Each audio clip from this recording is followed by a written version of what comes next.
The earthly paradise had been discredited at exactly the moment when it became realizable. Every new political theory, by whatever name it called itself, led back to hierarchy and regimentation. And in the general hardening of outlook that set in round about 1930, practices which had long been abandoned, in some cases for hundreds of years, imprisonment without trial, the use of war prisoners as slaves, public executions, torture to extract confessions, the use of hostages, and the deportation of whole populations, not only became common again, but were tolerated and even defended by people who considered themselves enlightened and progressive. It was only after a decade of national wars, civil wars, revolutions, and counter-revolutions in all parts of the world that Ingsoc and its rivals emerged as fully worked-out political theories. But they had been foreshadowed by the various systems generally called totalitarian, which had appeared earlier in the century, and the main outlines of the world which would emerge from the prevailing chaos had long been obvious. What kind of people would control this world has been equally obvious. The new aristocracy was made up for the most part of bureaucrats, scientists, technicians, trade union organizers, publicity experts, sociologists, teachers, journalists, and professional politicians. These people, whose origins lay in the salaried middle class and the upper grades of the working class, had been shaped and brought together by the barren world of monopoly industry and centralized government. As compared with their opposite numbers in past ages, they were less avaricious, less tempted by luxury, hungrier for pure power, and above all, more conscious of what they were doing and more intent on crushing opposition. This last difference was cardinal. By comparison with that existing today, all the tyrannies of the past were half-hearted and inefficient. The ruling groups were always infected to some extent by liberal ideas and were content to leave loose ends everywhere, to regard only the overt act and to be uninterested in what their subjects were thinking. Even the Catholic Church of the Middle Ages was tolerant by modern standards. Part of the reason for this was that in the past, no government had the power to keep its citizens under constant surveillance. The invention of print, however, made it easier to manipulate public opinion, and the film and the radio carried the process further.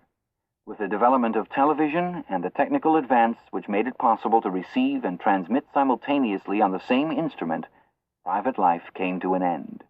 Every citizen, or at least every citizen important enough to be worth watching, could be kept for 24 hours a day under the eyes of the police and in the sound of official propaganda, with all other channels of communication closed.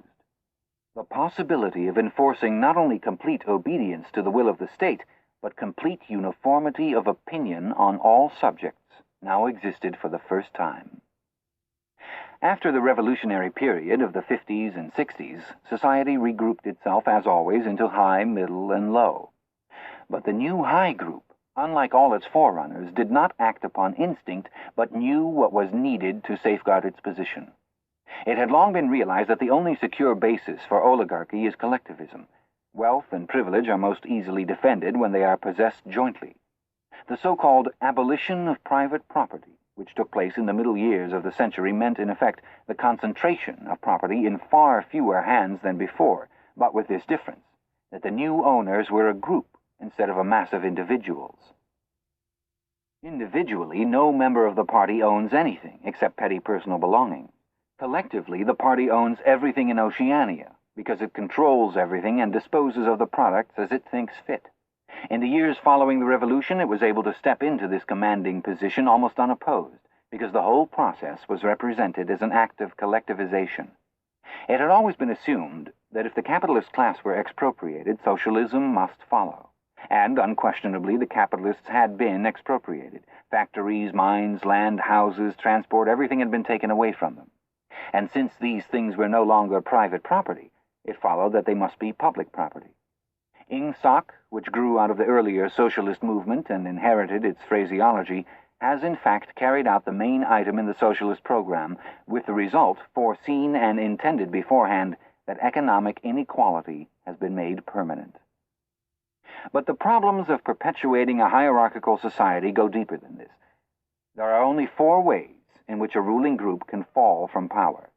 Either it is conquered from without, or it governs so inefficiently that the masses are stirred to revolt, or it allows a strong and discontented middle group to come into being, or it loses its own self-confidence and willingness to govern. These causes do not operate singly, and as a rule all four of them are present in some degree.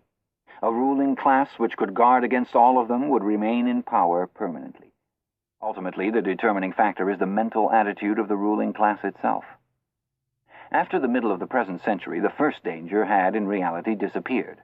Each of the three powers which now divide the world is, in fact, unconquerable, and could only become conquerable through slow demographic changes which a government with wide powers can easily avert. The second danger also is only a theoretical one. The masses never revolt of their own accord, and they never revolt merely because they are oppressed. Indeed, so long as they are not permitted to have standards of comparison, they never even become aware that they are oppressed.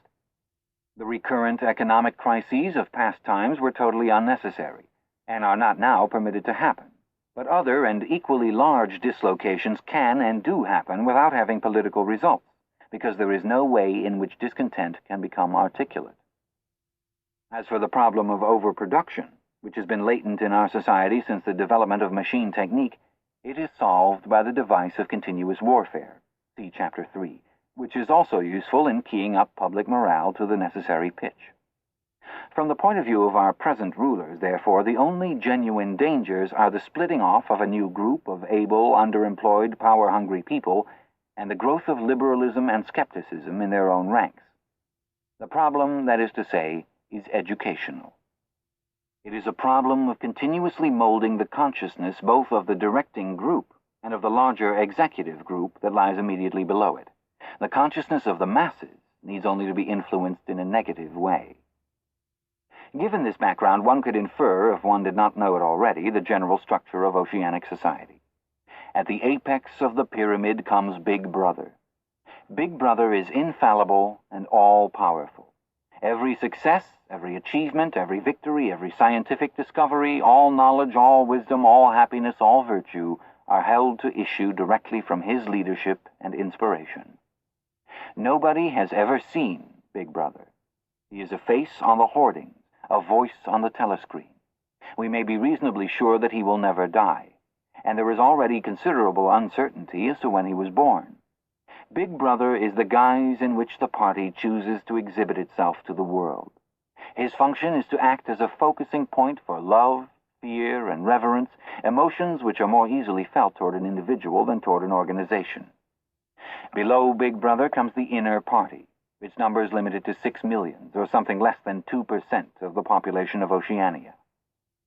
Below the inner party comes the outer party, which, if the inner party is described as the brain of the state, may be justly likened to the hands.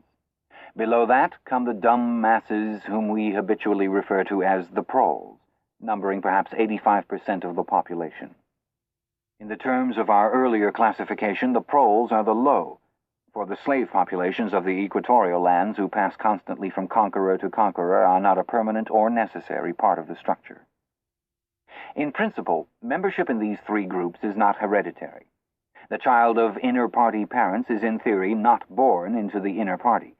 Admission to either branch of the party is by examination, taken at the age of 16. Nor is there any racial discrimination or any marked domination of one province by another. Jews, Negroes, South Americans of pure Indian blood are to be found in the highest ranks of the party, and the administrators of any area are always drawn from the inhabitants of that area. In no part of Oceania do the inhabitants have the feeling that they are a colonial population ruled from a distant capital. Oceania has no capital, and its titular head is a person whose whereabouts nobody knows. Except that English is its chief lingua franca and Newspeak its official language, it is not centralized in any way. Its rulers are not held together by blood ties, but by adherence to a common doctrine. It is true that our society is stratified, and very rigidly stratified, on what at first sight appear to be hereditary lines. There is far less to and fro movement between the different groups than happened under capitalism, or even in the pre-industrial ages. Between the two branches of the party there is a certain amount of interchange, but only so much as will ensure that weaklings are excluded from the inner party, and that ambitious members of the outer party are made harmless by allowing them to rise. Proletarians, in practice, are not allowed to graduate into the party. The most gifted among them, who might possibly become nuclei of discontent, are simply marked down by the thought police and eliminated. But this state of affairs is not necessarily permanent, nor is it a matter of principle. The party is not a class in the old sense of the word. It does not aim at transmitting power to its own children as such. And if there were no other way of keeping the ablest people at the top, it would be perfectly prepared to recruit an entire new generation from the ranks of the proletariat. In the crucial years, the fact that the party was not a hereditary body did a great deal to neutralize opposition. The older kind of socialist who had been trained to fight against something called class privilege assumed that what is not hereditary cannot be permanent. He did not see that the continuity of an oligarchy need not be physical, nor did he pause to reflect that hereditary aristocracies have always been short-lived, whereas adoptive organizations, such as the Catholic Church, had sometimes lasted for hundreds or thousands of years. The essence of oligarchical rule is not father-to-son inheritance, but the persistence of a certain world view and a certain way of life, imposed by the dead upon the living. A ruling group is a ruling group so long as it can nominate its successors. The party is not concerned with perpetuating its blood, but with perpetuating itself. Who wields power is not important, provided that the hierarchical structure remains always the same. All the beliefs, habits, tastes, emotions, mental attitudes that characterize our time are really designed to sustain the mystique of the party and prevent the true nature of present-day society from being perceived. Physical rebellion, or any preliminary move toward rebellion, is at present not possible. From the proletarians, nothing is to be feared.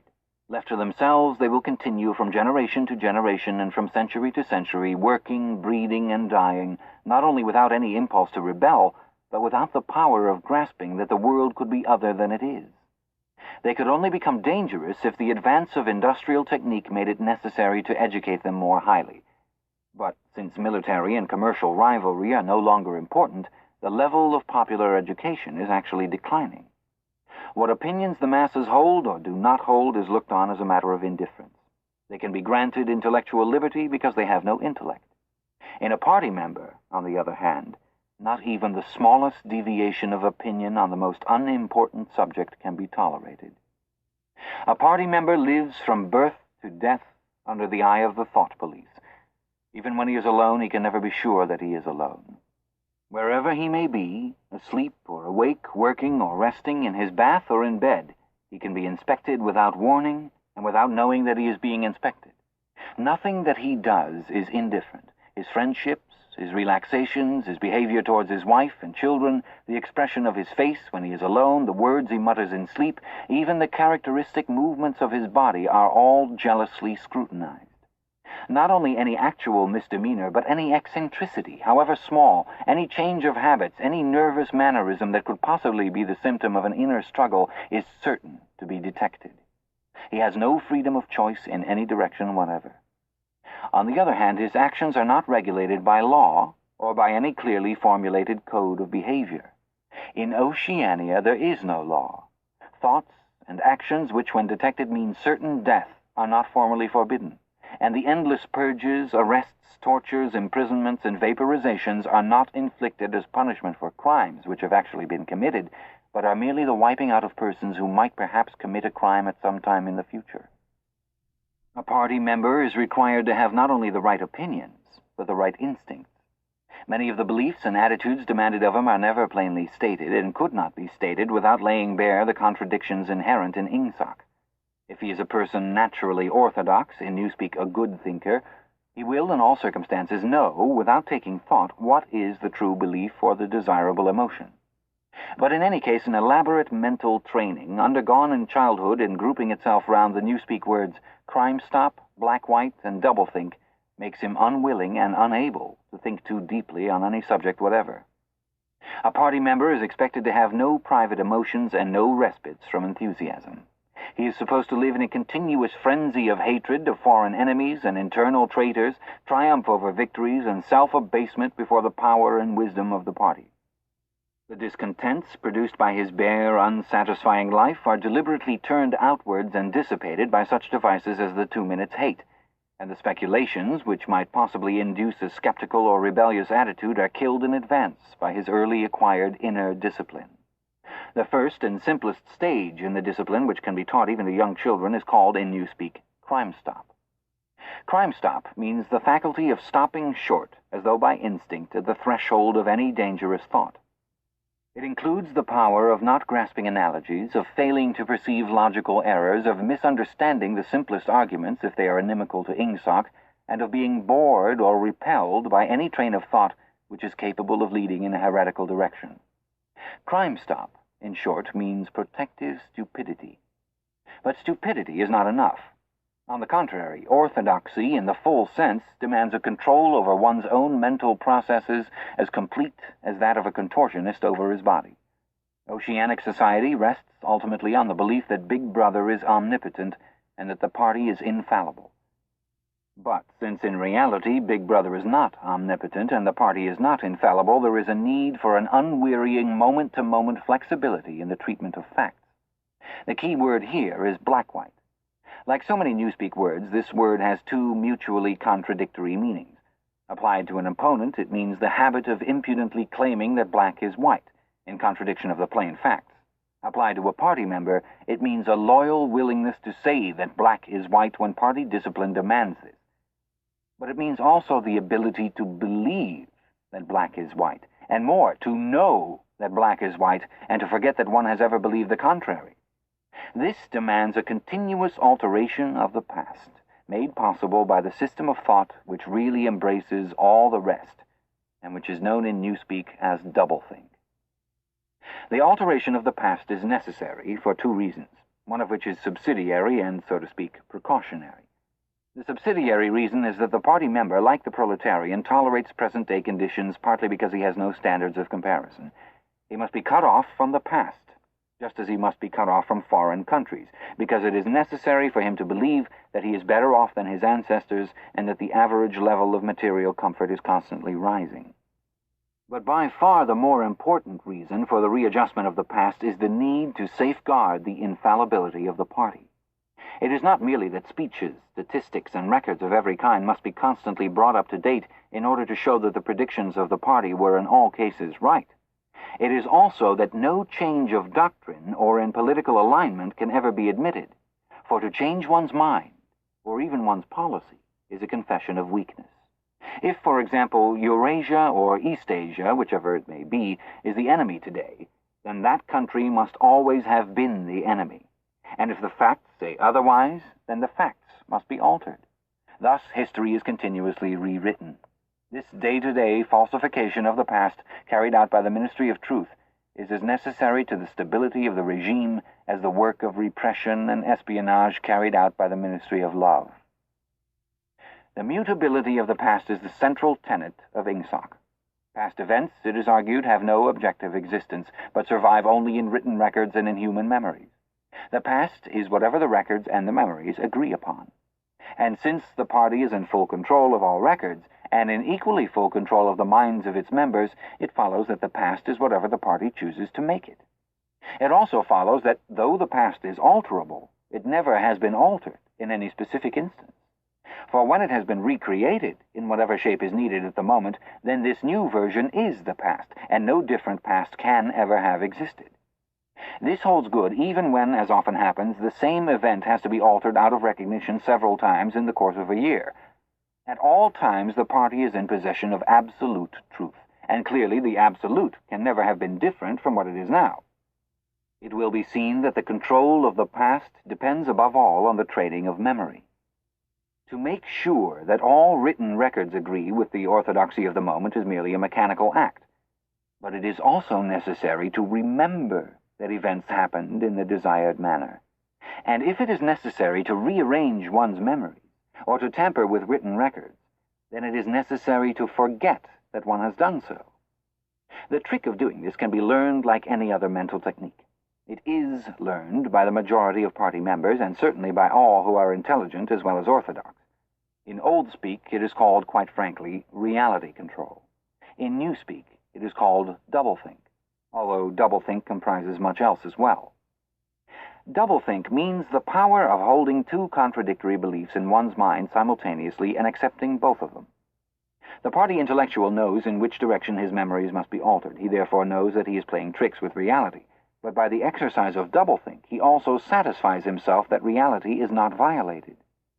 The process has to be conscious, or it would not be carried out with sufficient precision, but it also has to be unconscious, or it would bring with it a feeling of falsity and hence of guilt.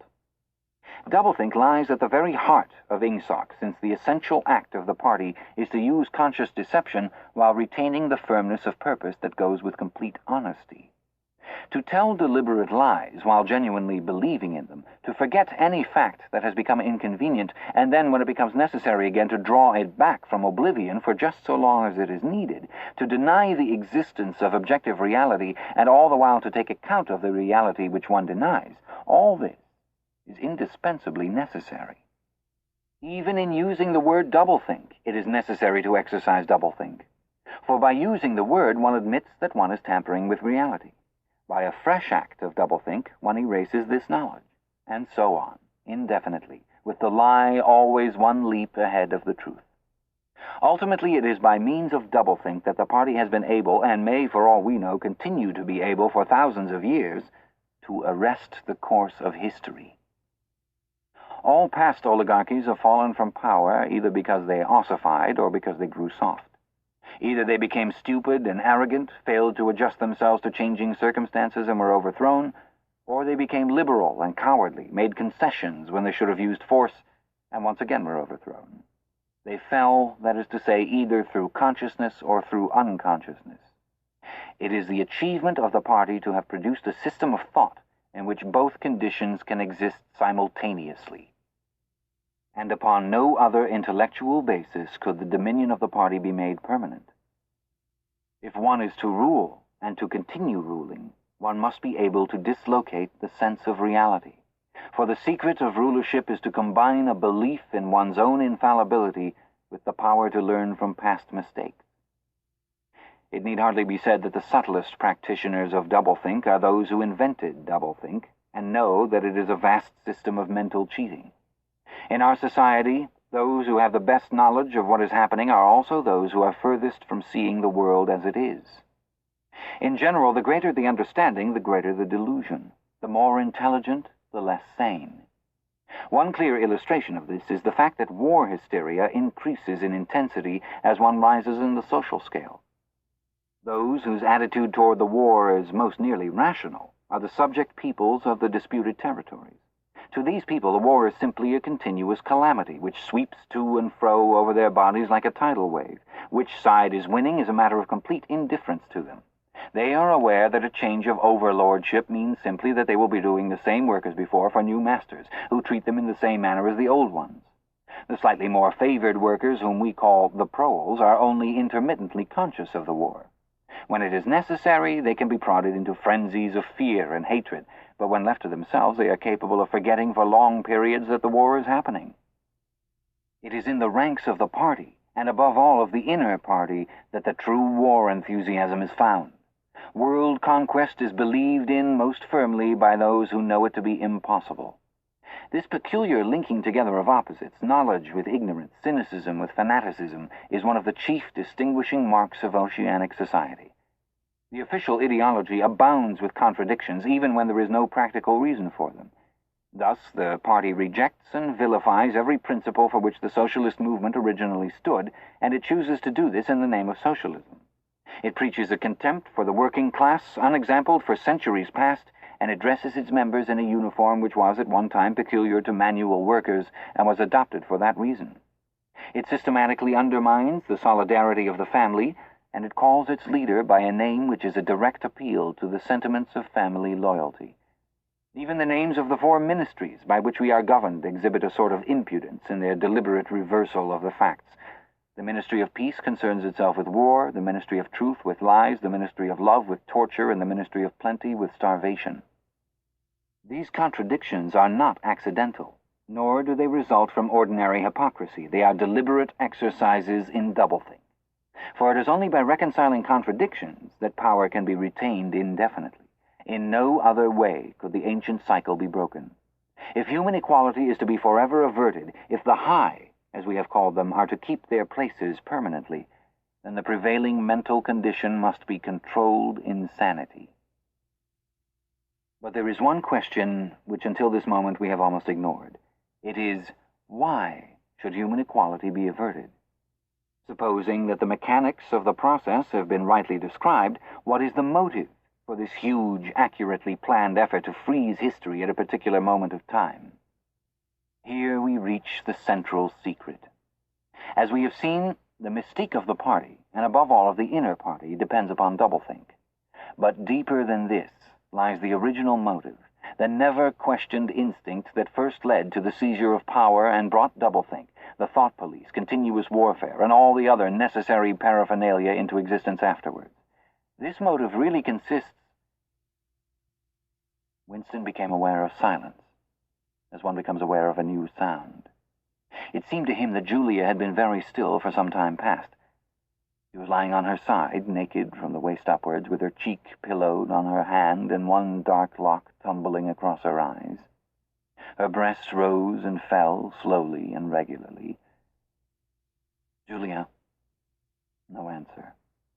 "Julia, are you awake?" No answer. She was asleep. He shut the book, put it carefully on the floor, lay down, and pulled the coverlet over both of them.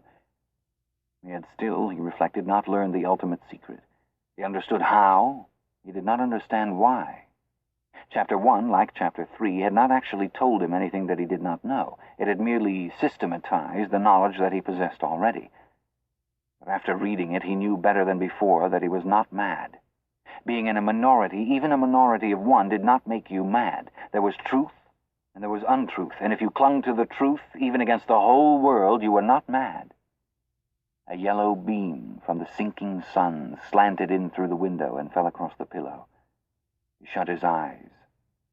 The sun on his face and the girl's smooth body touching his own gave him a strong, sleepy, confident feeling.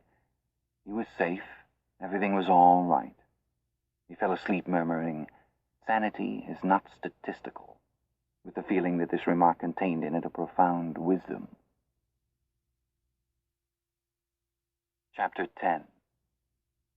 When he woke, it was with the sensation of having slept for a long time, but a glance at the old-fashioned clock told him that it was only 20:30.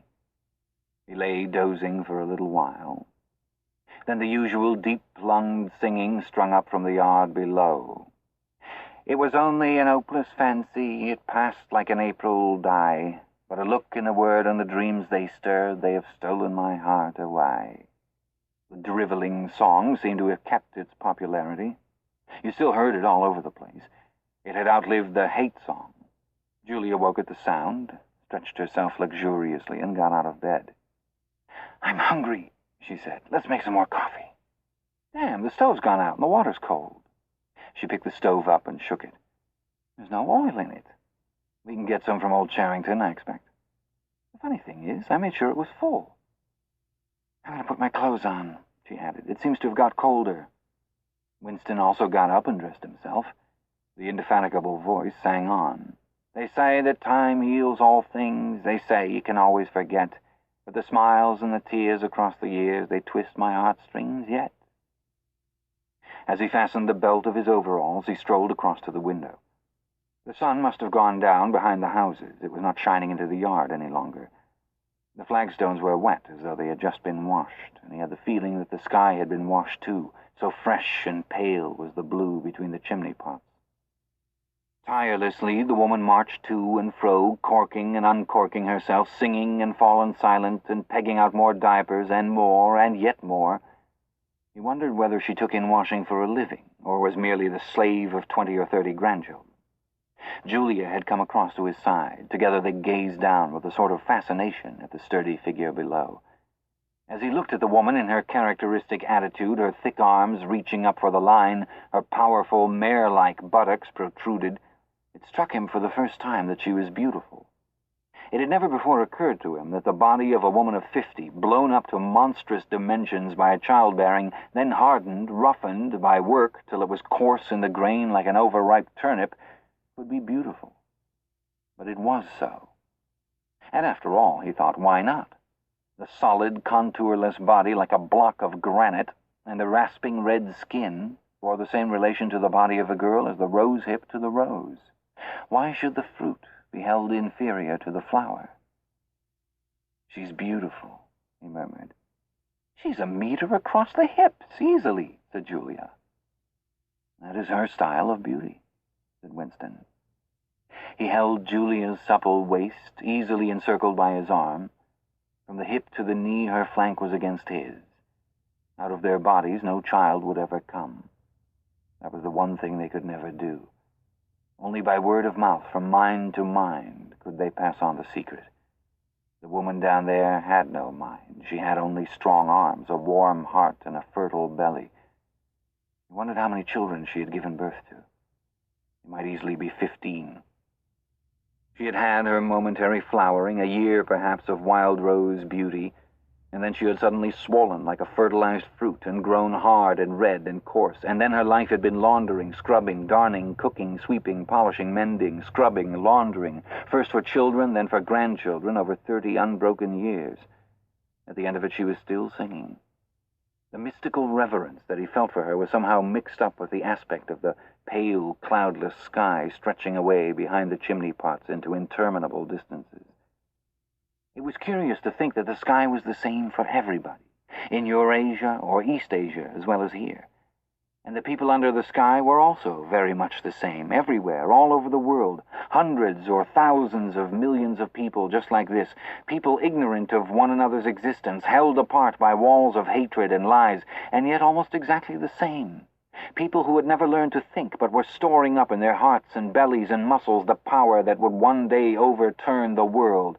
If there was hope, it lay in the proles. Without having read to the end of the book, he knew that that must be Goldstein's final message. The future belonged to the proles. And could he be sure that when their time came, the world they constructed would not be just as alien to him, Winston Smith, as the world of the party? Yes, because at the least it would be a world of sanity.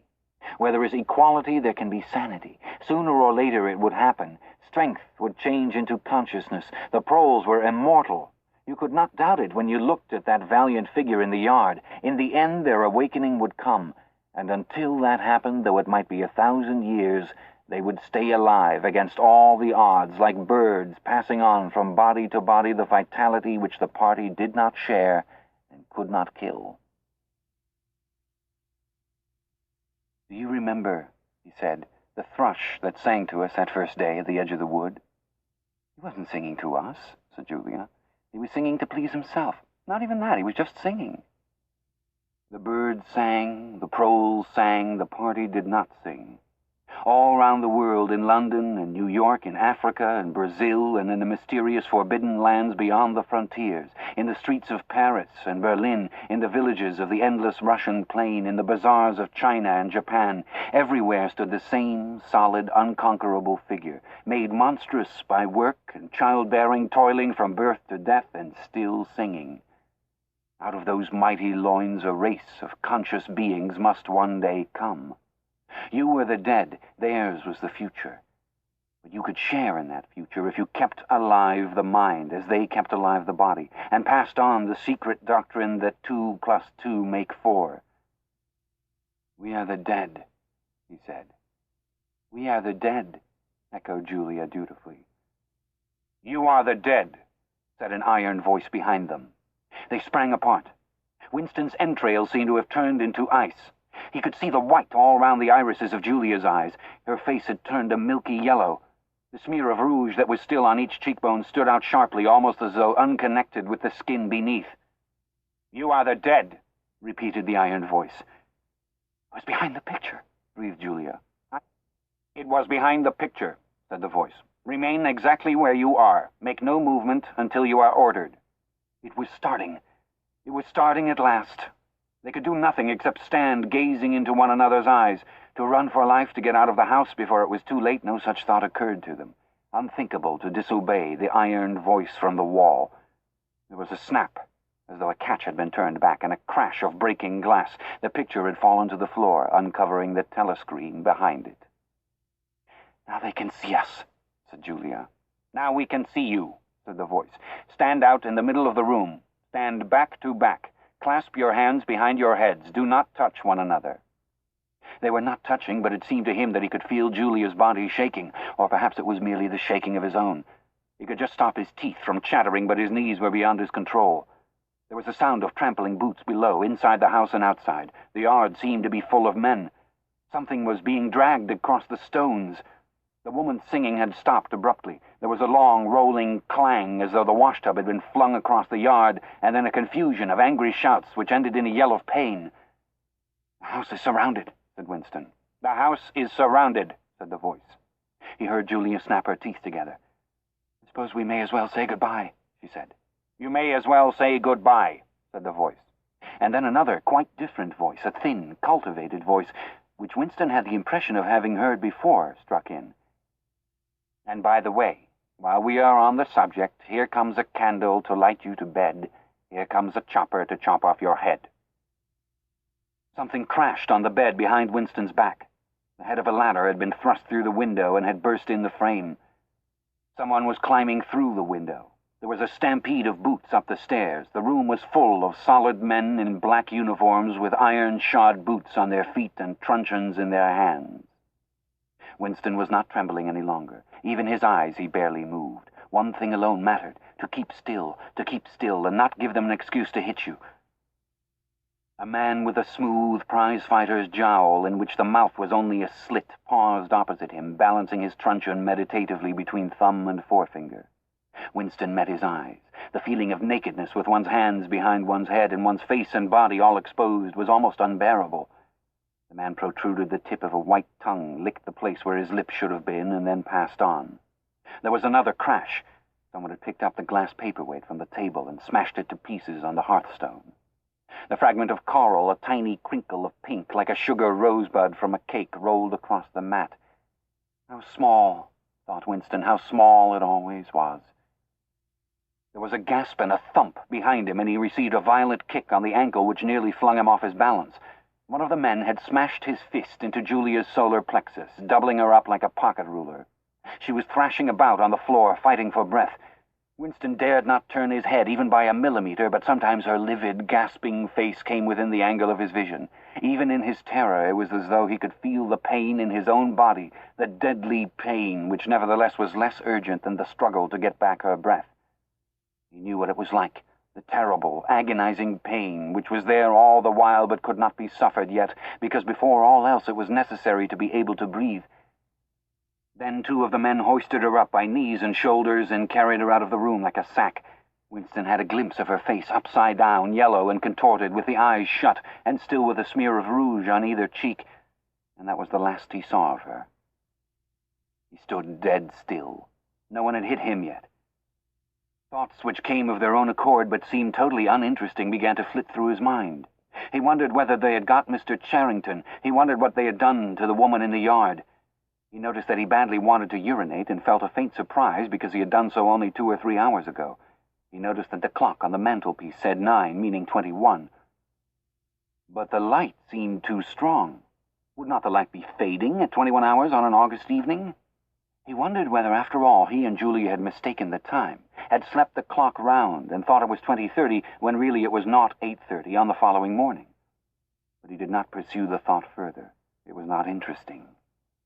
There was another, lighter step in the passage. Mr. Charrington came into the room. The demeanor of the black-uniformed men suddenly became more subdued. Something had also changed in Mr. Charrington's appearance. His eye fell on the fragments of the glass paperweight. "Pick up those pieces," he said sharply. A man stooped to obey.